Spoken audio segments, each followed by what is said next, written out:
Pray thee, our Father, we pray, give us this day our daily bread.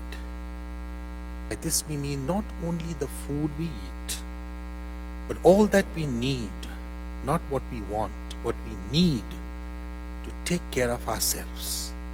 Let us pray this prayer, asking God to bless us as we begin this Q&A, question and answer session. Our Father, who art in heaven, hallowed be thy name. Thy kingdom come, thy will be done, on earth as it is in heaven. Give us this day our daily bread, and forgive us our trespasses, as we forgive those who trespass against us. And lead us not into temptation, but deliver us from evil. Amen. We ask Mary, our Heavenly Mother, to accompany us on this journey. Hail Mary, full of grace, the Lord is with thee. Blessed art thou amongst women, and blessed is the fruit of thy womb, Jesus. Holy Mary, Mother of God, pray for us sinners, now and at the hour of our death. Amen. Glory be to the Father, and to the Son, and to the Holy Spirit. Amen.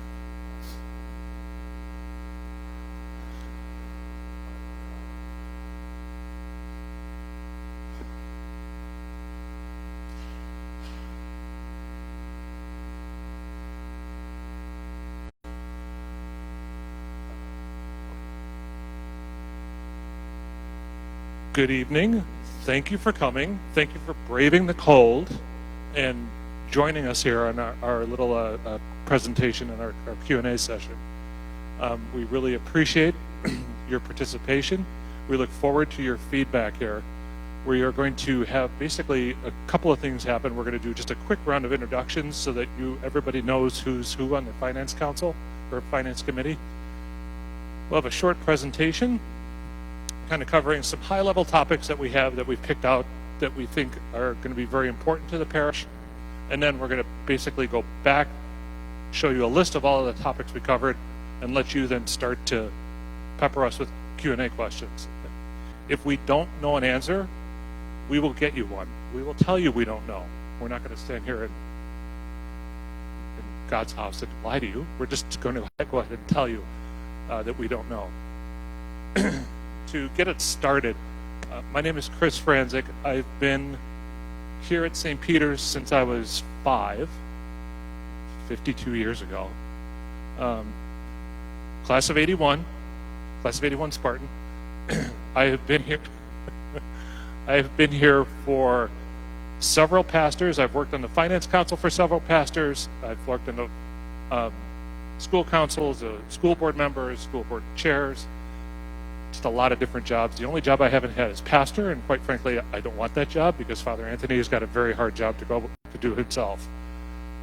So I'm going to pass this on to Margarita. Thank you. I am Margarita Garcia, and I have been part of the St. Lambert contingent for almost 50 years. I got there when I was 2, okay? I'm very honored and proud to be part of the Finance Council because I care very much about the future of our church, as I'm sure you do. It is very important that we all understand clearly our present situation and the things that we can do to make it better. And now, George. So I'm George Sayuni. I also come from the St. Lambert side, been there for 17 years, so I'm the short timer in the group. Yeah, happy to be here. I think this is really a good thing just in the interest of transparency, so everybody knows the condition and the situation in the church and can make, the right decisions together, what needs to happen going forward. So, yeah. Well, I'm Bob Krajcik. I'm just shy of Chris's record. I've been a parishioner at St. Peter's and at St. Lambert's, and of course at the combined parish for just shy of 52 years.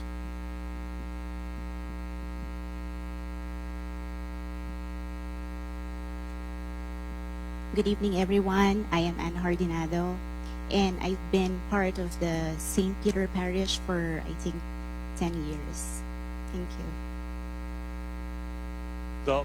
The purpose behind this is to, again, to introduce you to kind of what we've done and where we stand as a parish financially, how you can help, and some of the projects that we feel are very important to the parish that are going to need to be addressed here in the future. If you have a question at some point through this, if I'm going too fast, throw a missalette at me, get my attention, just do this, so something to let me slow down.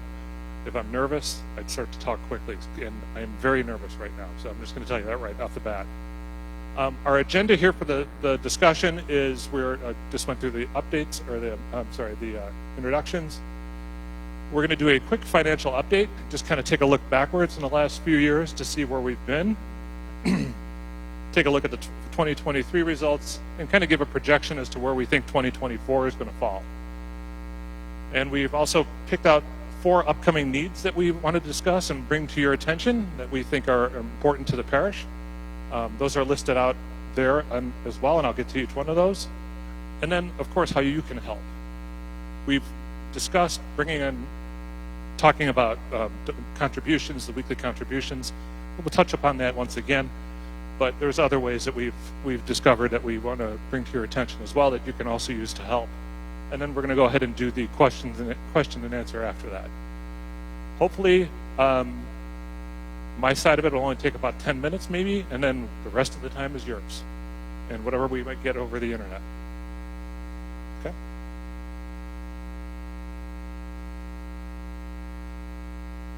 At some point, Bob, I'm going to hand this off to you, just,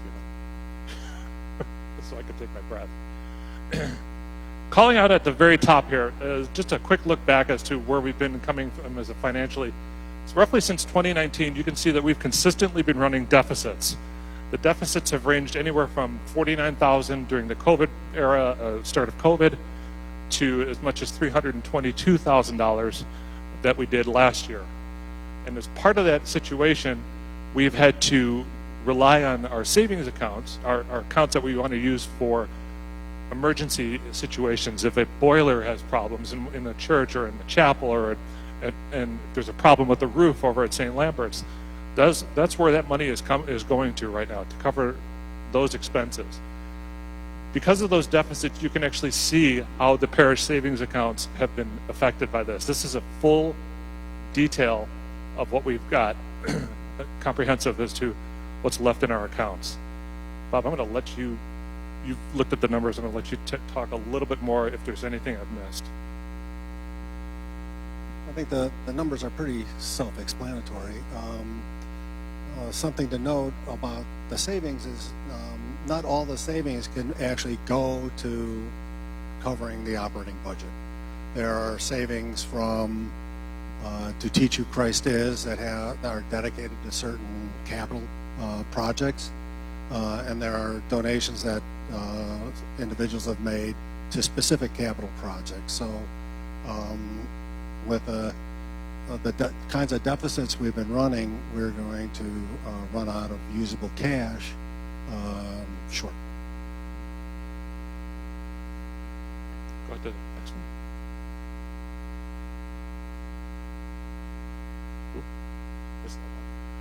Sorry, we missed a putting a file there. That's my bad.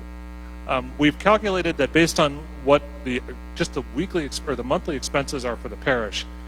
This is heating, insurance, electric, water, just the basic day-to-day things that are needed to run the parish. And this is both sides, both campuses. We need about $80,000 per month. We have come to you previously, just recently, and you have responded wonderfully.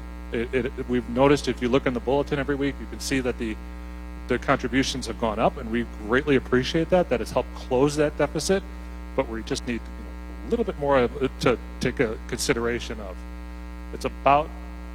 We're running right now maybe 14,000 per week right now, which is above where we were, which was roughly 9,000 to 10,000 per week, and we're getting closer to closing up that gap. Any gap that we have, again, gets paid out of the savings. You want to elaborate on that?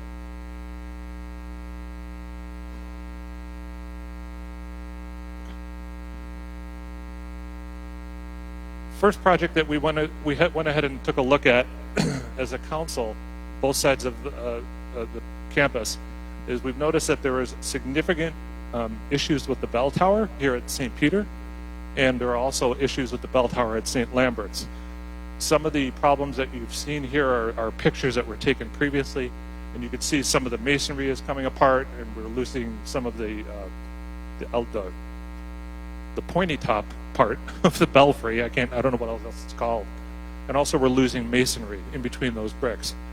We don't feel as though it is going to come tumbling down in one windstorm, but it's something that we need to address and that we need to fix.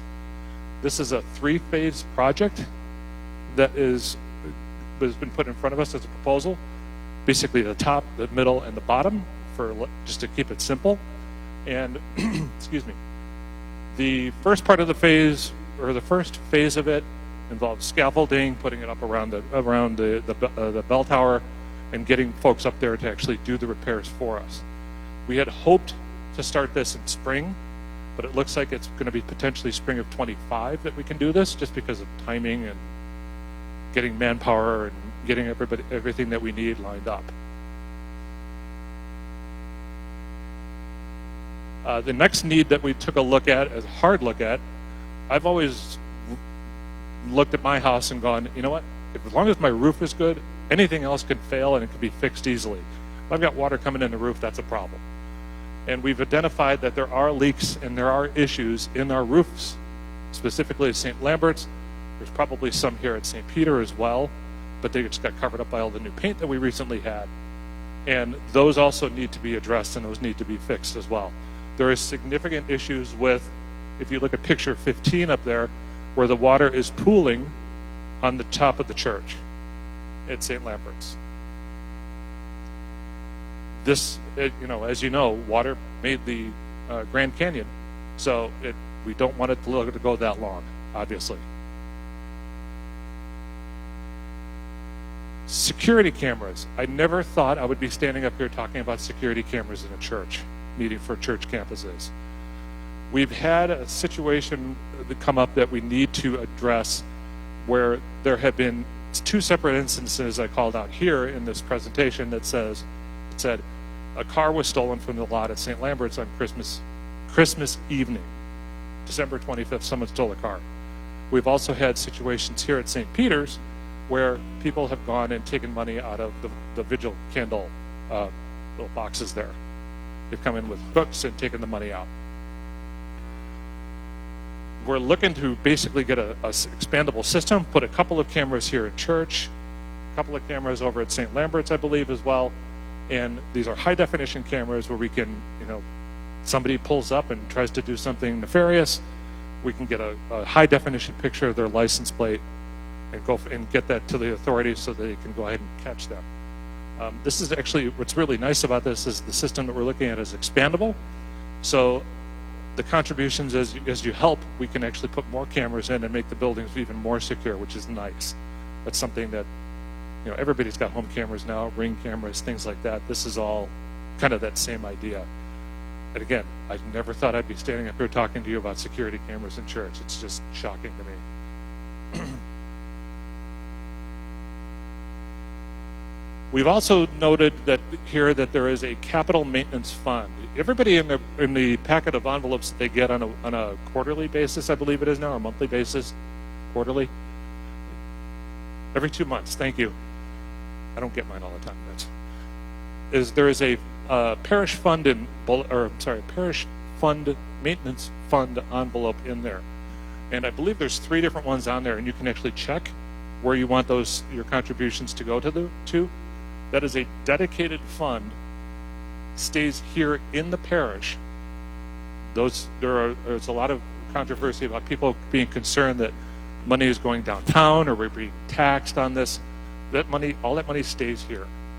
So anything that you contribute to these funds or to this maintenance campaigns that we have stays in the parish. It will all benefit us.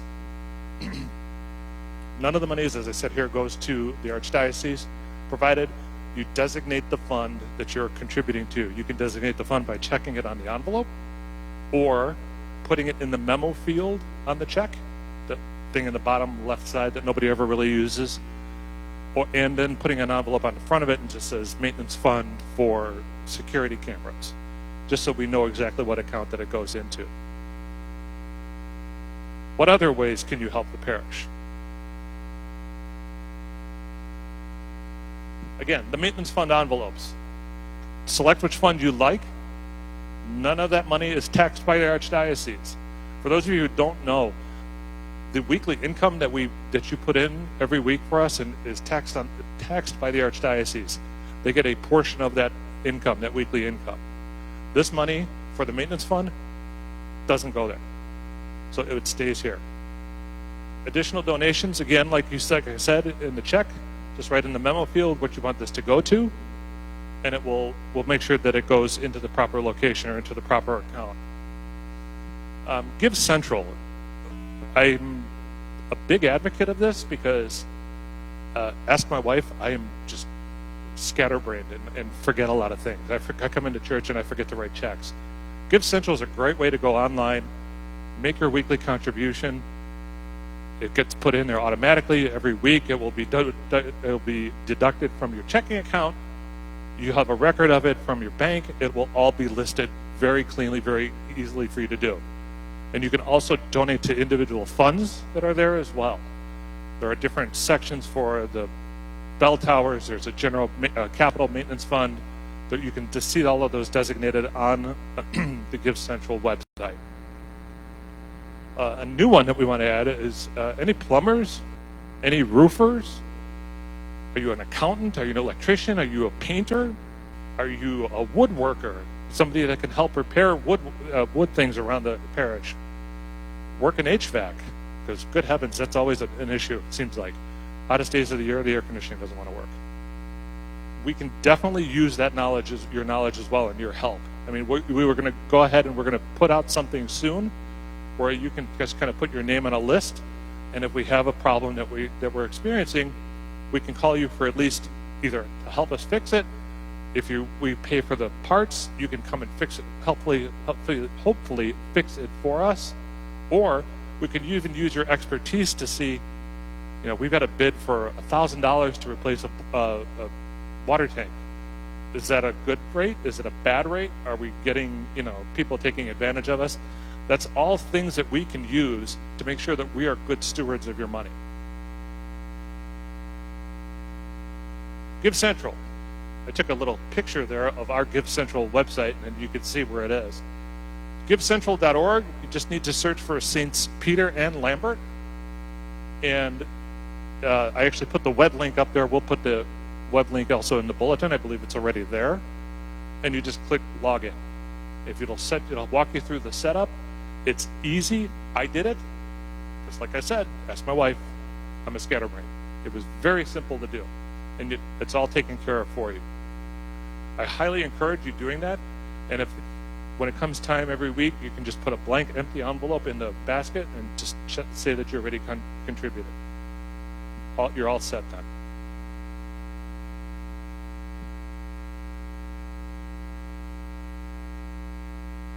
Questions? Just to complete what Chris has said, I'll give it to you in a form of a little example. See, all of us run our homes, and we have something that we need to spend every month. So we have the electricity bill, the gas bill, the water bill, the gas for the car, maintenance for the car, paying for services. This goes every month, whether we like it or not. We have to spend on it. And so, if the ordinary expenditure of my home, let's say, is 10, I must be able to make from somewhere an income of 10 to keep this going. Otherwise, I start getting stuck. So then where will I go around? Either I start taking less meals, go on a fast sometimes to keep it less, or start walking instead of using my car, or whatever. Then there are those things I have to save for. Because I don't repair my house every day or every month, but I repair it once in a while. So there will be those needs that I have to repair. Maybe my heating system stops working sometime and I need money to fix it, or my cooling system. These are just examples. So in our parish at the moment, these monthly expenses that have to be made to pay for electricity, gas for heating, and salaries of people who are working. We don't have too many staff, but even those who are there, all this somewhere comes on an average to $80,000. That's the slide you saw. And this is covered by the Sunday donation, Sunday contribution, every Sunday Mass contribution. Now, from this money also, a percentage is sent to the Archdiocese, because the Archdiocese has offices and services that have to be paid for. And also, the Archdiocese reaches out to some parishes who are really struggling somewhere. And this is not everything taken from us. It's a percentage of calculated on a previous year's income. So this year for us, all this comes to about $80,000 per month. Now there are those things that we have to plan for, as I said, in our homes. So you've seen the slides where the church is now needing repairs. St. Lambert Church is leaking very badly at the back. We tried to fix it, but it's not the time when you can work on the roof because it's too much soggy on top. There are pools of water staying on the top, and that's not good, especially when you have a weather like this.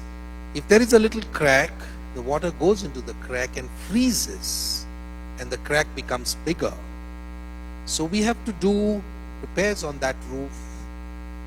We do not have hot water in St. Peter's Church as of now, because last Sunday or 2 Sundays before, as I was coming for Mass, I heard water falling down in the basement, and I went to see, and the hot water tank, or the hot water, whatever geyser, what you call, was ruptured. Water was falling out and the flame was burning underneath. And for a moment I thought there's going to be some disaster, but then I managed to put out the fire under the boiler. And now we have only 2 taps in this church which get hot water, one at the washroom behind and one in the sacristy, and we can do without that, but we have to fix it sometime. So these are the needs for which we have to plan, and we have to collect money for them. So that's the idea of operating incomes and expenses, which take care of our daily or monthly expenses, and capital incomes that we collect for a time when we want to do as we see these projects. Now, if we are not collecting the required money to pay for everyday expenses, our monthly, presently averaging $80,000. If we are not making up that much from our collections, we are left with no option then to take from what has been collected for something else, because we have to stay afloat. And so we are depleting these reserves or the collections we have made. And so that's what you're seeing, the figures that was shown on the very first or second slide. You've seen how much money has been drawn out from saved capital. And that is where we want to now stop that trend, so that we can come back to 10 or 100, if you call it 100%. We can match 100%, that we can keep our everyday expenses going, and we can plan for these repairs and other capital projects that we have to do in the coming years. Now we can ask questions.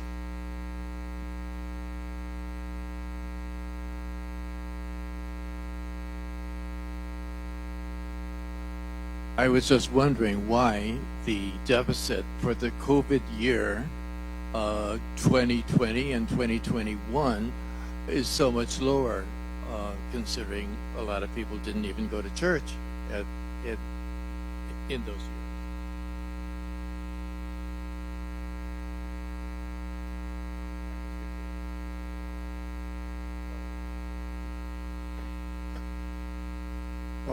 Well, I mean, obviously donations were down considerably, but some of our expenses were down as well. And we also had some expenses were down, and we also, I don't know the exact years, we also had some bequests that came in to the parish that helped us plug that. Yes. So someone passed away, and St. Peter's was named in the estate. So some of those are reflected in these numbers as well.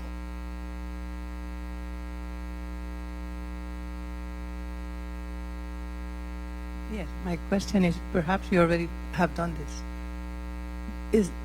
Do you advertise in the bulletin that we need the help of the expertise from the parish? Like the plumbers, the carpenters, and so forth? That's something we will be adding very soon. Very soon. I just need to write it, and we need to write something. Oh, sorry. The question was asking for expertise about woodworkers, roofers, HVAC. We will be adding that very soon. We just have to figure out a way to collect those names and what's going to be the best way to utilize those folks.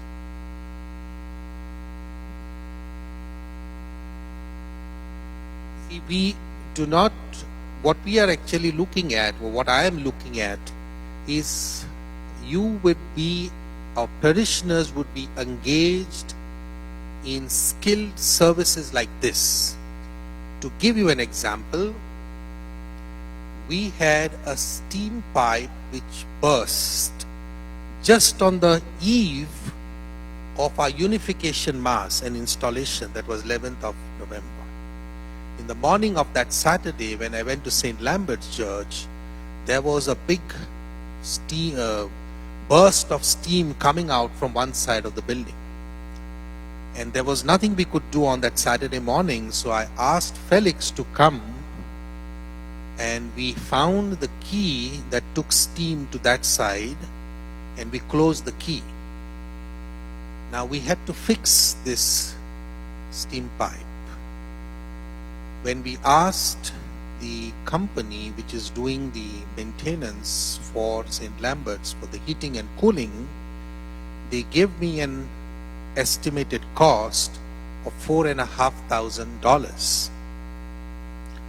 It was lucky for us that the weather was good. It was still not getting very cold, so it kind of kept going longer. We did not fix that pipe. But there was this roof leaking that began, and a parishioner who came for Mass saw that leaking roof and left behind his phone number for me to call him up. And he said, well, I'm not in the roof business. I'm in the heating and cooling business. His business is HVAC. So I can try and see what we can do with the roof. And he and Felix together tried and put a plaster over that crack. But since it was a time when it was very wet, and it was also cold outside, the plaster did not harden up. And so there was rain or very next day or the third day, and it didn't work out. So we have to wait for the spring to do that. But then since he said he's in the HVAC, I took him to the steam pipe. And he looked at it and he said, yes, I can fix this. And he called, but he said, piping work proper, I give it to my friend who's a plumber. The plumber friend came in with all his tools, and we spent something like $50-60 buying the material, and the steam pipe was fixed in less than an hour. This is just an example of what we are looking forward to. Thank you. Did you want to tell them how many houses they could put up in India for that cost? This will throw your imagination right off the roof. There is now in St. Lambert the condensation. See, that system works on steam. Even here our system works on steam. Once the steam comes into this radiators, it then condenses and it forms water. Now, the water has to go all the way back and it goes into a tank. And from the tank, it is pumped back into the boiler. Now, this tank is corroded. It's still not leaking badly, but we're keeping it going. But the estimate of replacing that tank is $46,000. $46,000 is 4 million. 1 million is 10. 4 million rupees in India. With 0.3 or 0.4 million, an average family builds a house. If I want to build a bungalow, a very big bungalow, I would spend 1 million. I can build 4 big bungalows bigger than Mr. Heben's funeral home with the cost of putting 1 tank in St. Lambert Church. That's where we are. Just a little perspective. Just to backtrack a little bit, I just looked it up. In 2020, we received a bequest of $191,000. So even though that was the really bad COVID year, and of course, without that gift, things would have been much worse. But that really saved us, I think.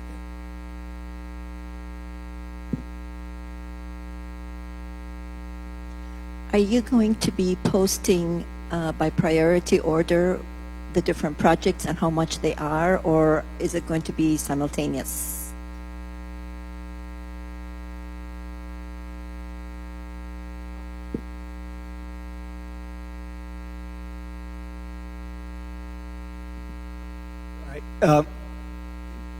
My question is a little bit different. So it looks like at our current rate of loss, barring some major bequests, we're going to be out of savings in 2 years. And so I know when we had the school going, the Archdiocese had sort of benchmarks that when your student enrollment went below 300, your school sort of went on a watch, and when it went below 100, then you were getting closed. So my question is, does the Archdiocese have a benchmark for when the parish goes into so much debt that they tell you you have to get rid of one of your 2 campuses? So for the first question, the numbers that we have for the costs are not updated. They're not current. What we're going to do is we're going to get current pricing, current updates, share them with the parish, and move forward from there.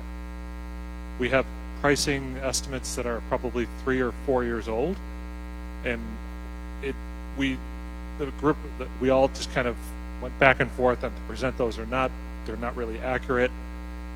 Some things may be way more expensive, some might not be as expensive.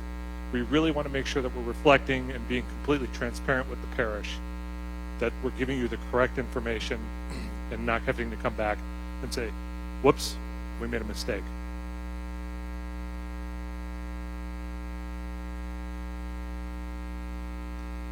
Really, right now, it's a good question.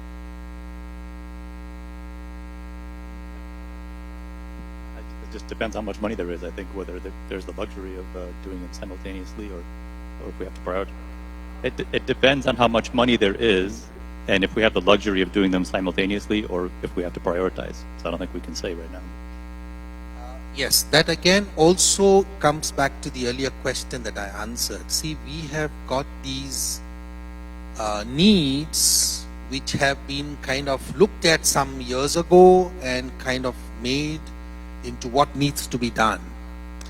Now, what is going to be done first? What's going to be done afterwards? There are these, we need the help of expert people who look at it from the angle of this is mine and how would I do it, rather than from a professional business who comes and says, okay, we have to fix this tower. So they look at the tower and what can be done in $200, they give you an estimate of $5,000. So that's where we are. We need this expert help to also really evaluate what we saw are the needs to be done. Do we really need to do this? Can it be done in a more simpler way? What needs to be done more earlier than the rest? So that's how the priorities will come. We have not yet reached there. That's why it was kind of being looked at that we should start the steeple of St. Peter's Church this spring. But the way we have come, it's too early. And we have got to prepare for it.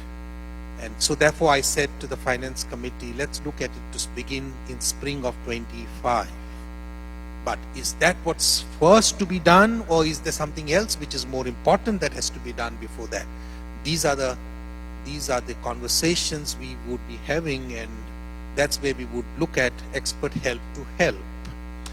I would not really go the way to the place where, sir, you said whether the diocese has got some kind of a level or a kind of a figure where you are not meeting that, and so are you closing the place. I'm still with confidence on all of us.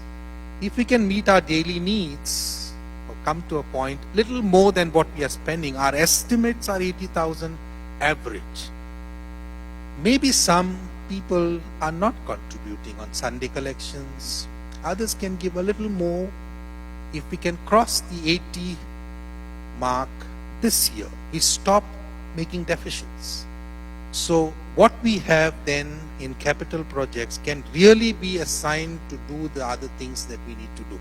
That's the way I would like to look at it at this time, rather than whether there will be something coming up about closing campuses.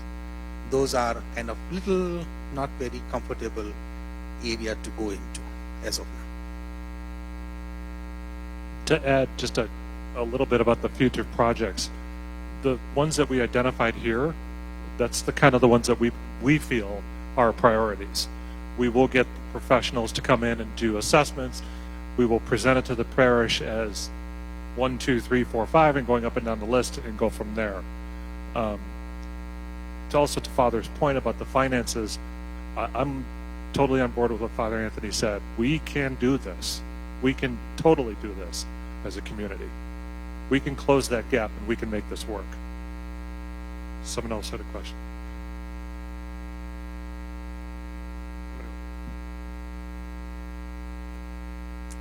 My question is, between the two campuses, there's certainly a fair amount of real estate, and for instance, a lot of empty classrooms right now.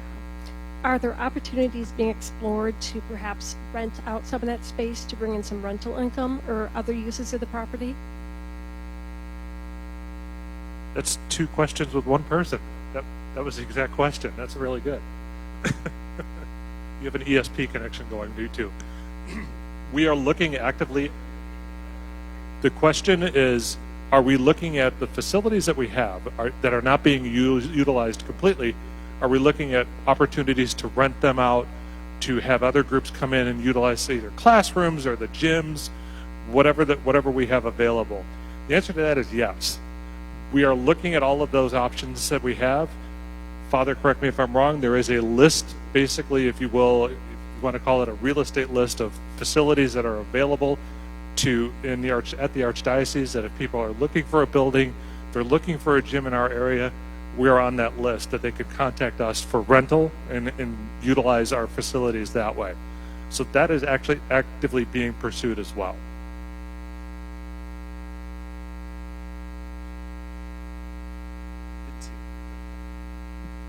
I was curious to know if the member base of the parishioners is a constant during these time periods, or is it declining? I just want to understand for the long-term vitality. Question was, is the parishioner base constant or decreasing? I have kind of asked that we keep account of participation in Sunday masses. Unfortunately, I am not having data of the last years because of the movement that happened from merging together of two parishes, and also COVID that came in the middle. But to my understanding, we are having Sunday masses well attended. most of the masses are kind of almost to full capacity. People come to masses, except when it gets a little cold or maybe it's vacation time. So in order to kind of be aware of what's happening, we would need to look at data which we collect over time, and that's the process that we are doing. We have an official count that does in October, that we do in October and maybe sometime in spring, if I'm right. But we are trying to do it practically every Sunday, so then we can get this trend of whether we are getting more people coming in or people are not coming in. That's the one side of it. And what was another? As far as real estate use is also concerned, there is something that we must know, that we are a not-for-profit our legal status is a not-for-profit. So if we could have given our properties out to truly commercial or whatever business enterprises, there would be many more takers to take the buildings that we have. But we can't do that. We would lose our not-for-profit status, I'm told. So we can only give, our premises can only be used by another not-for-profit entity. That makes things difficult. Yes.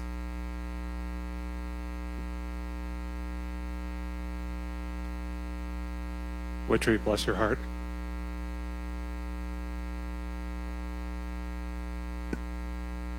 Father Henry, during his first 6 months of his tenure, representatives from the Archdiocese Real Estate Department toured St. Peter and St. Lambert.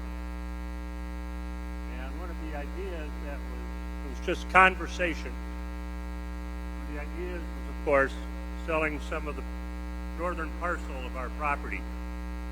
Now, that was probably 2.5, 3 years ago.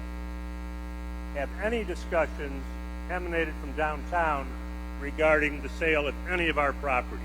Have you had discussions, or any members of the Finance Committee had those discussions recently?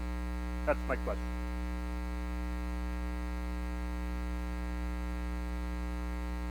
I'll take a stab at this, and Father Anthony could back me up. There's a lot of passion behind that. Selling buildings, selling land. We're very mindful of that. It is not off the table. We have, as recently as I believe 5 or 6 months ago, gotten an updated evaluation of the property here at St. Peter, and a look over. We still have the historical one that you were part of on the St. Lambert side. We're looking to refresh all of that data. We want to make sure that we have, again, complete transparency and we have accurate information for you.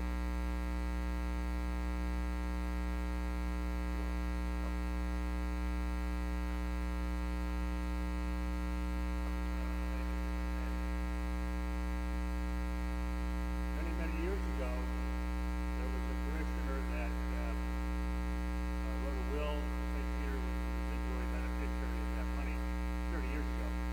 Well, it came to light during the first 6 months of Father Henry's tenure that there was in the Czech Republic, there was a woman that passed away that was related to the lady that had given us the money 30 years ago. There's land in the Czech Republic, and Father Henry started the process of engaging a double agent in at a few countries. And Father Henry started that process, and unfortunately it got downtown. Where are we with respect to the gift of money from the Czech Republic?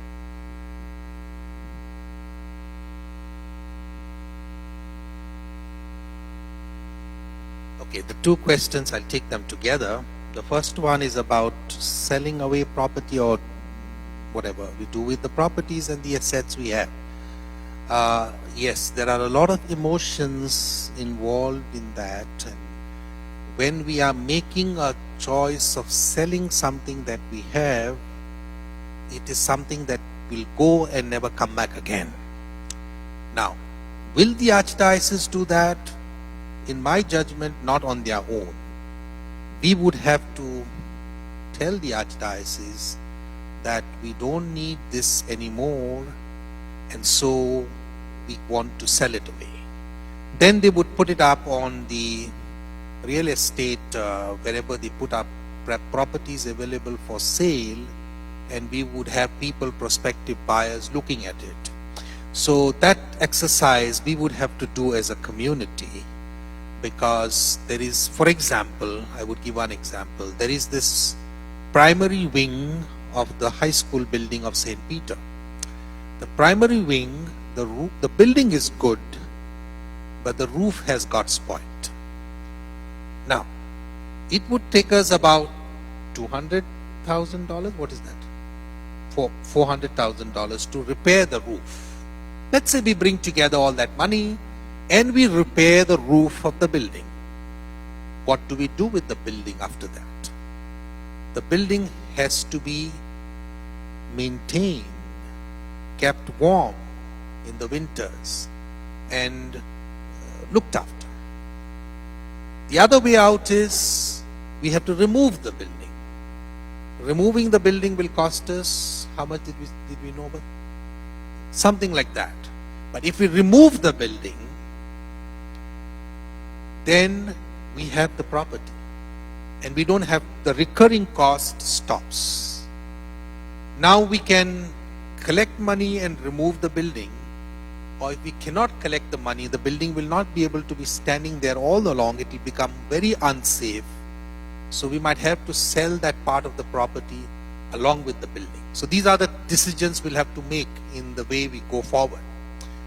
Regarding the property in Czechoslovakia, it is progressed, and very recently I had to, as a pastor, sign what was that? An affidavit, which is a joint affidavit with the Archbishop of Chicago, Cardinal Supich, and it's been through some, maybe of my friend Richard would be able to explain how that process really works, because it is between two countries. We hopefully will have that money, which will come possibly this year. I hope so, because that process is being completed from our side by the one who's doing that at the archdiocese level, and this documentation will go to some attorney who will then negotiate it with the other counterpart in Czechoslovakia for the final settlement.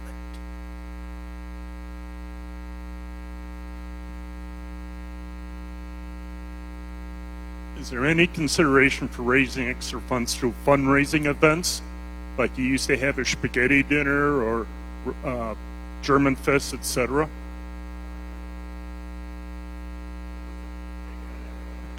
Come to bingo.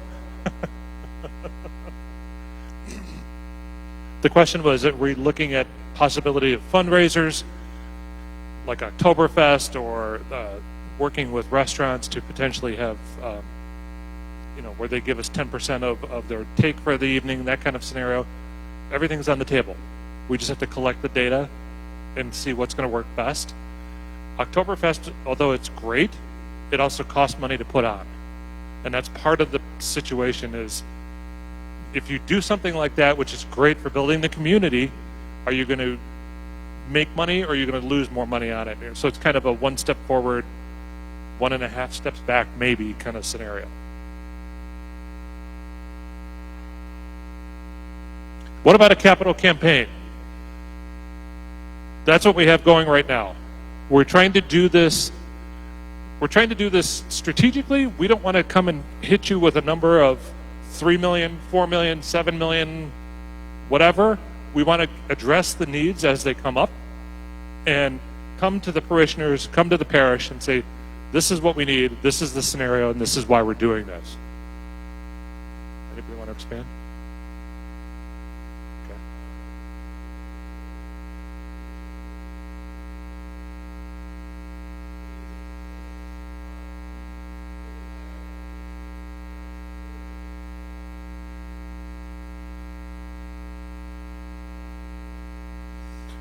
The question was, or the comment was, bequests and getting more bequests into the wills, and people's wills, and parishioners' wills. Yes.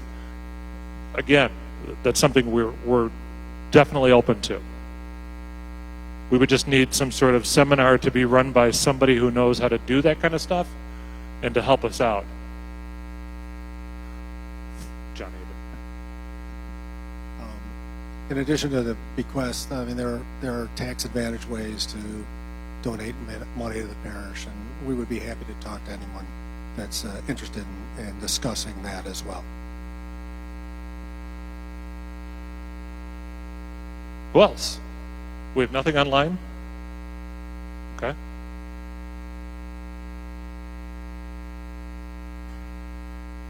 Okay. Getting my steps in. This is just from what I hear around the parish, you know, since the maintenance fund does not go downtown, is there a way you can educate people so that they are aware of that and not have a concern? And this way they would give more?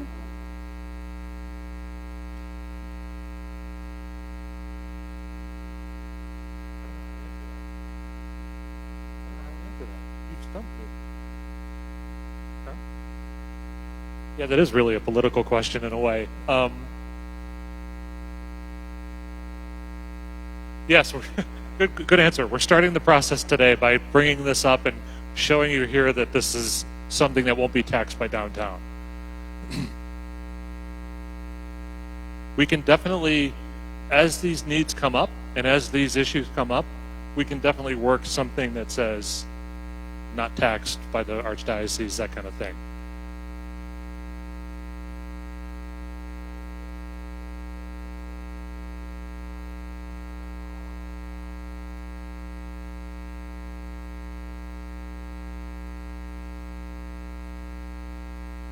One of the things that will be coming to question was, can you basically give updates to tell people, hey, we're getting closer, you've come this far, keeping us, you know, a little thermometer or something like that to show exactly what it is.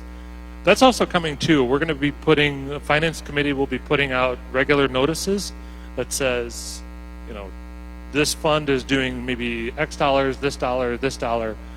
This is the weekly, this is where we were last year, this is great, we're coming closer, that kind of thing. But that's a great point, and actually that was something we talked about extensively 2 days ago? It was 2 days ago we were sitting in here. Dr. Witry?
I don't know how to summarize that.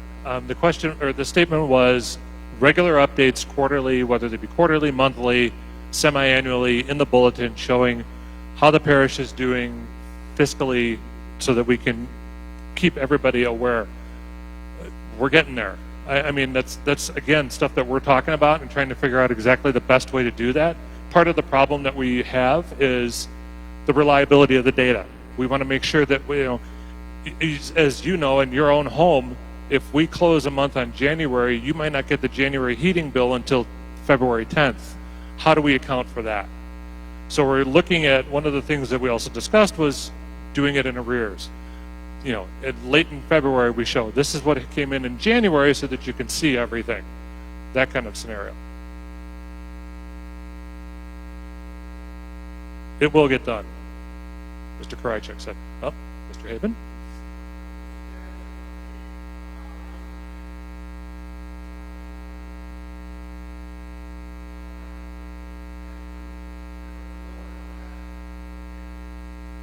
Yes, so that's been, we are in the process of looking for someone who would exactly fill in the role that we have. So we had operations directors,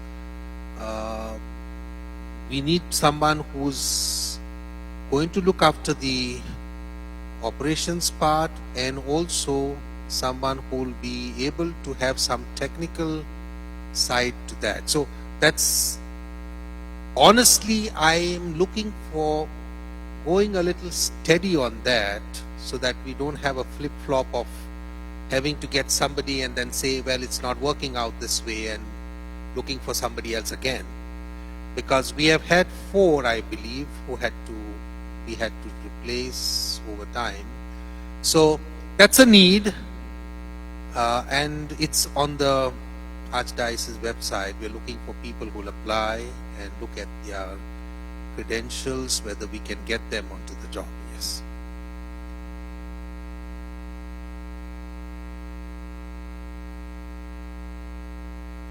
Quiet.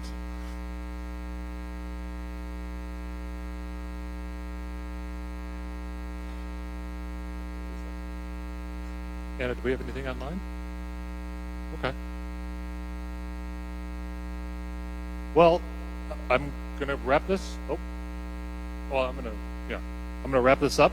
Father, we'll close this out with a prayer. Again, thank you for coming. Thank you for your support, continued support of the parish and everything that we do here. We can't do any of this without you and you folks online as well. Please reach out to us, find us, tap us on the shoulder. Again, usually, like I said, you see me at the 7 o'clock Mass. Can't miss me, big bald head. I'm very easy to find and happy to talk to you about anything. And as I thank you all, we ask for God's blessings on us. May the Lord keep us under His care, provide for us both for our spiritual and material needs, and help us to journey together as a community. May Almighty God bless you, the Father, the Son, and the Holy Spirit. Amen. Good night, and stay safe.